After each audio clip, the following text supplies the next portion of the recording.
Assalamualaikum warahmatullahi wabarakatuh. Selamat malam para peserta didik PKBM Sumber Ilmu Kepanjen. Hari ini kita mulai lagi pelajaran sejarah kelas 11 IPS untuk paket C ya. Perhatikan gambar di layar monitor Anda. Ada gambar perahu, ada gambar angkatan laut, ada gambar kapal Dewa Ruci. Disinilah hari ini kita akan berbicara tentang bukan kapal ya, tapi hasil dari kapal atau perlayaran dan perdagangan dan juga penyebaran agama Hindu dan Buddha yang ada di Indonesia. Selanjutnya, nah ini ya, jayalah maritimku, jayalah Indonesiaku.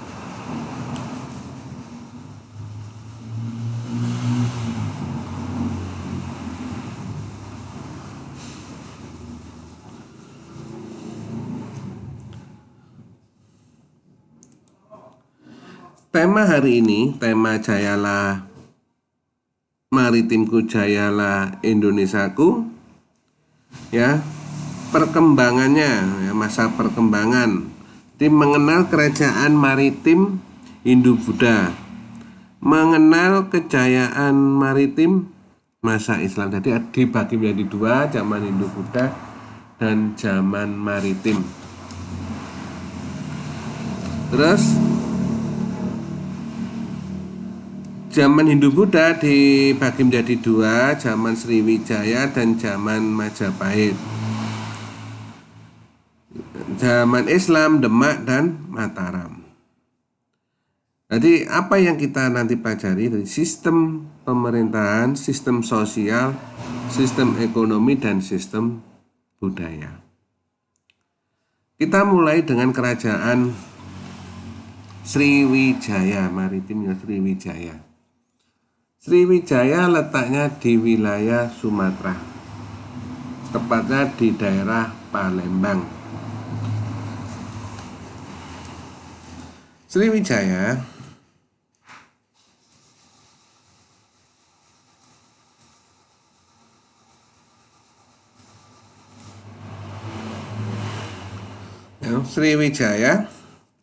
berdiri pada abad 6 Masehi. Merupakan kerajaan bercorak Buddha. Wilayah kekuasaannya terbentang dari negara ASEAN, Kamboja, Thailand bagian selatan, Semenanjung Malaya. Di Indonesia meliputi Sumatera, pesisir barat Kalimantan, hingga Jawa bagian barat. Kerajaan Sriwijaya terletak di Bukit Siguntang ya, dengan Sibongkeng, Sobakengking atau Palembang, Sumatera Utara. Coba perhatikan gambarnya, petanya. Nah, yang diwarnai merah inilah wilayah dari Sriwijaya ya. Sumatera, Malaysia, Thailand, Kamboja, dan Champa ini ya wilayah Sriwijaya, dan meliputi Jawa sebagian wilayah barat Jawa.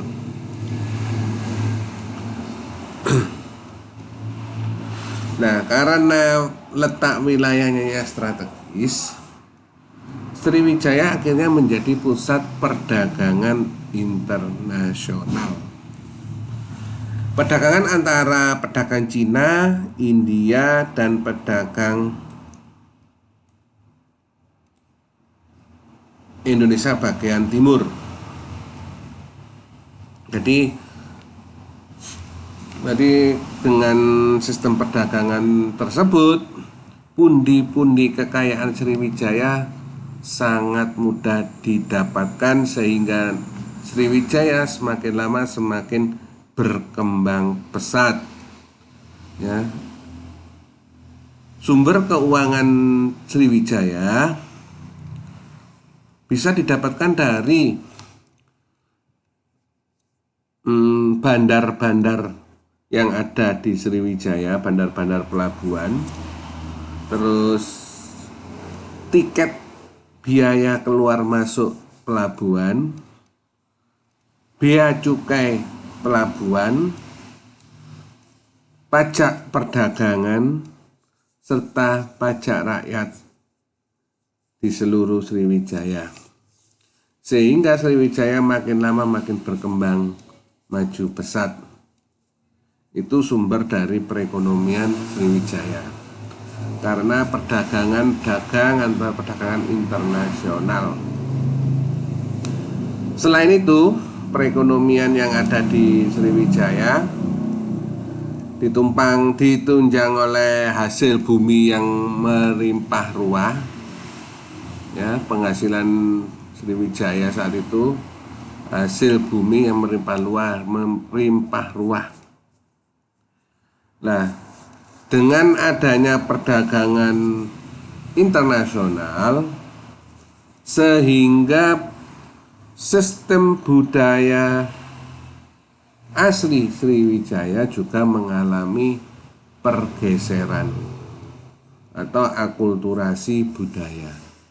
Karena wilayah Sriwijaya itu sering didatangi oleh pedagang India, akhirnya di wilayah Sriwijaya menganut agama Buddha. Itu menurut teori yang sebelumnya. Jadi agama di Sriwijaya adalah agama Buddha. Jadi menjadi pusat agama Buddha di Asia, itu di kerajaan Sriwijaya. Sehingga Raja Sriwijaya banyak mengirimkan pemuda-pemudanya untuk belajar, bisu atau bisu-bisu muda, untuk belajar ke luar negeri di wilayah Nalanda, India, untuk belajar Buddha. Dan membiayai semua kegiatan belajar pemuda-pemuda tadi di luar negeri. Atau sekarang kalau kita cerita, kalau sekarang itu dinamakan beasiswa. Jadi kerajaan Sriwijaya tidak lepas dari rajanya.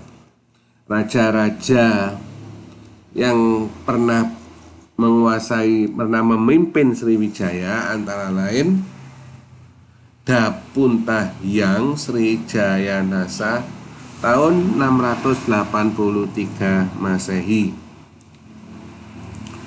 membawa tentara sebanyak 20.000 berhasil menundukkan Minangtangwan. Terus membangun Taman Sri Kerstra, diperuntukkan bagi kemakmuran masyarakat umum. Tahun 683 Masehi. Kemudian raja selanjutnya Raja Wisnu tahun 775 mendirikan kota Ligor untuk menguasai jalur pelayaran dan perdagangan di wilayah Selat Malaka. Terus ini raja yang paling terkenal di wilayah Sriwijaya adalah Balaputra Dewa, atau di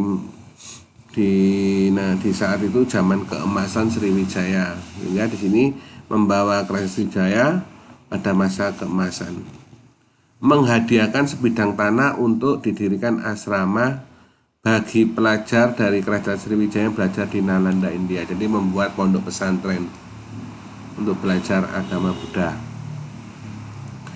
Dijelaskan dalam kitab Arjuna Wiwaha karangan Empu Kanwa. Nah ini yang raja selanjutnya setelah Balaputra Dewa, menerangkan kerajaan Sriwijaya diserang oleh kerajaan Chola dan Ratu Sri Sangramawijaya Tunggawarman disandra. Atas bantuan Airlangga, Kerajaan Sriwijaya berhasil dibebaskan dan Erlangga dinikahkan dengan Ratu Sangramawijaya. Nah ini, karena berkembangnya sangat pesat dan sangat maju, jadi banyak beberapa aspek politik. Jadi banyak menimbulkan aspek-aspek yang antara lain aspek politik, sosial, budaya, ekonomi, dan lain sebagainya. Ini prasasti peninggalan bukti-bukti Kerajaan Sriwijaya.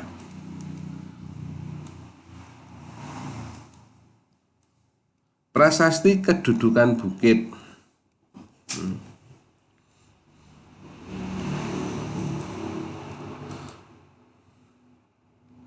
Prasasti kedudukan bukit tahun 684 Masehi ditemukan di daerah kedudukan bukit di sepanjang Sungai Talang dekat Palembang. Isi prasastinya menjelaskan tentang Raja Dapuntahyang dari Kerajaan Sriwijaya membawa 20.000 tentara dan berhasil menaklukkan Minangkabau yang letaknya diperkirakan di daerah Jambi. Yang kedua, prasasti Kota Kapur. Kota Kapur berangka 686 ditemukan di Pulau Bangka. Prasasti ini menyebutkan Kerajaan Sriwijaya berusaha menaklukkan bumi Jawa yang tidak setia pada Sriwijaya. Adapun yang dimaksud Jawa di sini adalah Kerajaan Tarumanegara. Terus prasasti Kerang Berai. Kerang Berai ditemukan daerah pedalaman Jambi yang menunjukkan penguasaan daerah tersebut oleh Sriwijaya. Prasasti Ligor ditemukan di Malaysia. Prasasti ini menyebutkan tentang pendirian ibu kota Ligor di Semenanjung Malaya akan lebih dekat mengawasi perdagangan di Selat Malaka. Jadi itu aspek politik. Aspek sosial, ya. Aspek sosial karena pengaruhnya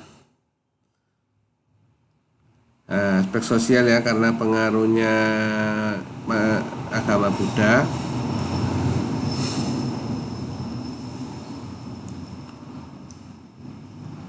Jadi dengan menyiarkan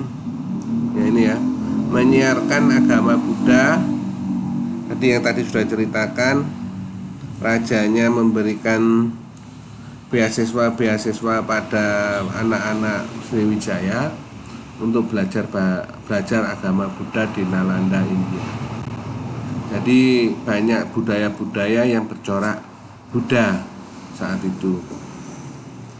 Terus aspek ekonomi, ya, karena sangat strategis akhirnya menjadi pusat perdagangan internasional. Aspek budaya juga yang lain, pengaruh budaya ya dari India dan pengaruh budaya dari Cina. Jadi perkembangannya seperti itu. Ya, Sriwijaya.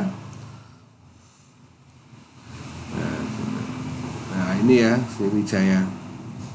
Tadi Sriwijaya sampai itu, apa yang menyebabkan Sriwijaya hilang dari permukaan bumi sampai sekarang pun belum jelas, tapi diperkirakan karena perpindahan para pedagang, ya, tidak bersinggah atau berlabuh di wilayah Sriwijaya karena karena biaya ke Sriwijaya semakin mahal. Katanya itu ada salah satu mengatakan seperti itu. Dan ada juga yang teori mengatakan bahwa diserang oleh Cina, Raja Kublai Khan. Ada juga yang mengatakan karena juga telah hilang karena adanya ekspedisi Pamalayu dari Singasari atau dikuasai oleh Singasari. Itu salah satu teori-teori yang mengatakan hancurnya Sriwijaya. Setelah Sriwijaya hilang, akhirnya kita belajar lagi kerajaan yang ada di Jawa. Kerajaan Majapahit. Kerajaan Majapahit ya tahun 1293 tahun 1500 ya. Di wilayah Tarik, Kabupaten Mojokerto, Jawa Timur ya, didirikan oleh Raden Wijaya. Ini foto dari Raden Wijaya. Nah, kerajaan Majapahit tidak lepas dari perjalanan dari kerajaan-kerajaan lama yang ada di Jawa Tengah dan Jawa Timur. Dari kehancuran Mataram kuno di Jawa Tengah yang akhirnya berpindah kekuasaannya ke wilayah Jawa Timur dipimpin oleh Prabu Airlangga ya. Saat Prabu Airlangga kemudian diteruskan lagi pada anak-anaknya ya, dipecah menjadi dua Kerajaan Airlangga, Kerajaan Kediri dan Kerajaan Jenggala. Batas wilayahnya yaitu Sungai Brantas. Untuk wilayah Sungai Brantas ke barat itu dinamakan Kerajaan Jenggala, dan sedangkan wilayah Sungai Brantas yang ke arah timur dan ke selatan itu wilayah Jenggala. Jadi kalau kita tarik kesimpulan, wilayah Kediri meliputi Kediri ya, Kediri, Nganjuk, Jombang sampai Jawa Tengah. Kalau Jenggala mulai Sidoarjo, Pasuruan ya, sampai ke arah Probolinggo sampai Banyuwangi, itu wilayah Kerajaan Airlangga yang telah dibagi dua menjadi Jenggala dan Kediri. Nah, kita di sini berbicara cikal bakal dari Kerajaan Majapahit. Nah, akhirnya dengan perkembangan zamannya, perkembangan makin berkembang, Kediri juga merupakan menjadi pusat budaya agama Hindu dan Buddha di Jawa. Raja yang terkenal di Kediri yaitu Prabu Jayabaya dengan ramalannya yang tokcer dan dapat meramalkan Indonesia 1000 tahun ke depan. Itu kehebatan dari Prabu Brawijaya. Sampai turun-turunannya akhirnya karena merasa hebat rajanya mulai sombong dan angkuh takabur. Jadi mengatakan dirinya adalah dewa, sehingga para Brahmana disuruh menyembah rajanya. Siapa raja itu? Raja Kertajaya. Ya, Raja Kertajaya yang arogan, kemudian sangat menghina para Brahmana, dan saat tahun itu atau zaman itu para Brahmana adalah sebagai pusat pimpinan atau sebagai kiai kalau sekarang yang dapat